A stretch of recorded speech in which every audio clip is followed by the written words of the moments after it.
রেসিপিটি করতে কী কী লাগে সেগুলো আগে দেখে নিই।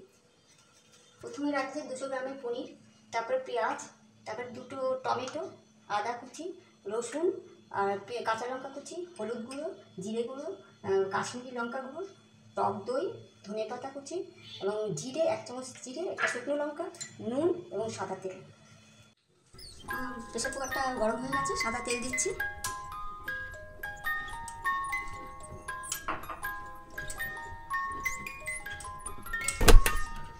তারপরে একটা গরম মশলা, এলাচ, দারচিনি,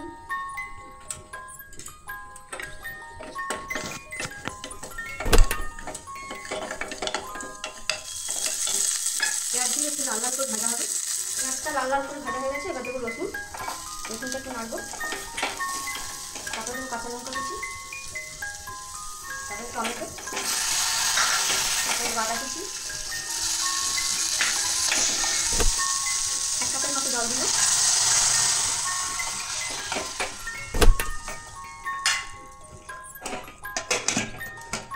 কুকারটা ততক্ষণ ঠান্ডা হোক, আমি পনির ভেজে নিচ্ছি।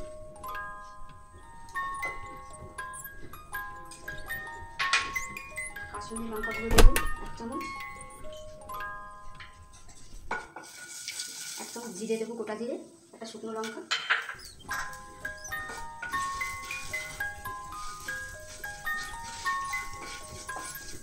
পনিরগুলো দিয়ে দিচ্ছি, একটু ভাজা ভাজা হবে। বন্ধু, কসুরি মেথি বলতে ভুলে গেছি, কসুরি মেথি অবশ্যই লাগবে, একটু হাতে বলে দিতে হবে, গন্ধটা ভালো আসবে।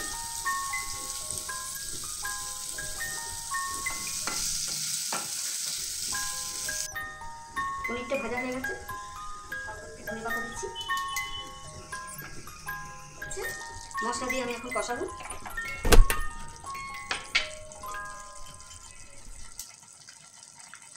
হলুদ গুঁড়ো দিলাম 1 চামচ,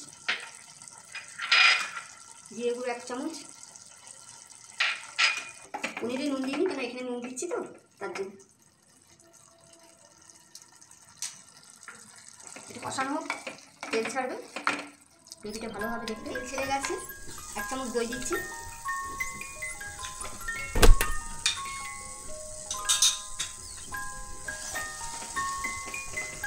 কষানো হয়ে গেছে, এবার পনির দিয়ে দিচ্ছি।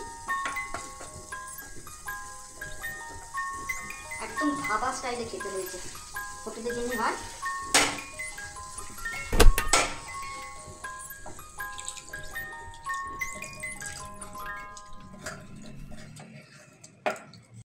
পনির হয়ে গেছে, একটু গার্নিশিং করলাম ধনে পাতা দিয়ে।